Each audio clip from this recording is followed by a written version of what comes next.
जब अमन ने कहा कि उसने कुछ नहीं किया, तो उस इडियट को उसकी बात माननी ही चाहिए थी। मेरा बेटा कभी झूठ नहीं बोलता, यह बात मैं 100 बार कह सकता हूँ। जॉब चली गई तो क्या हुआ? कम से कम पापा का साथ तो वापस मिल गया। ऊपर से 2 हफ्तों में परी की शादी है और मैं चाहता था कि गायत्री और अमन मिलकर सारी तैयारियां संभाल लें। इसी बीच मेरे दिमाग में ख्याल आया कि नो को भी बुलाया जाए। जब से वह भारत लौटी है, हर फैमिली फंक्शन में शामिल होती आई है, जैसे इस घर का एक हिस्सा बन चुकी हो।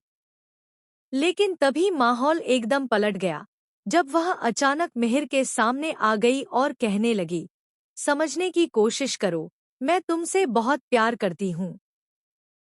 मिहिर ने कड़वाहट से जवाब दिया, नोएना, मैं तुमसे प्यार नहीं करता। नोएना भड़क उठी, तो मतलब तुम तुलसी से प्यार करते हो? यह सुनकर ऐसा लगा जैसे इस घर की नींव हिल गई हो।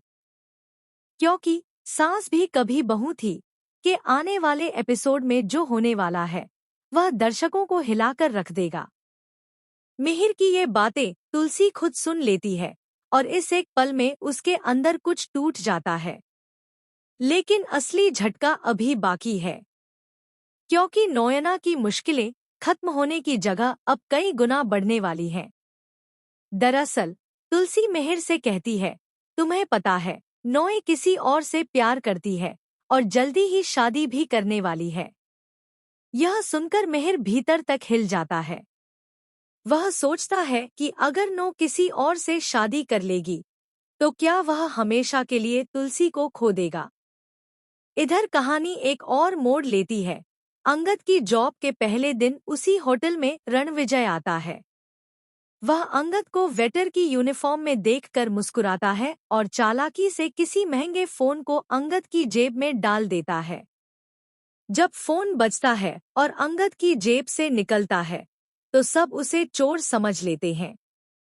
उसकी बेइज्जती इतनी बुरी तरह होती है कि वह खुद को संभाल भी नहीं पाता। लेकिन पहली बार मिहिर अपने बेटे अंगद के लिए सीना तानकर खड़ा होता है। वह सभी के सामने कहता है, मेरा बेटा कभी झूठ नहीं बोलता। उसने चोरी नहीं की है। घर पर जब अंगद सब कुछ वृंदा को बताता है, तो वह सुनकर रो पड़ती है, लेकिन खुश भी होती है कि मुश्किल समय में कम से कम उसके पापा साथ खड़े रहे। अब घर में बड़ी पूजा की तैयारी है और सबसे बड़ा सवाल यह है, क्या मिहिर अंगद को उसमें इनवाइट करेगा? वह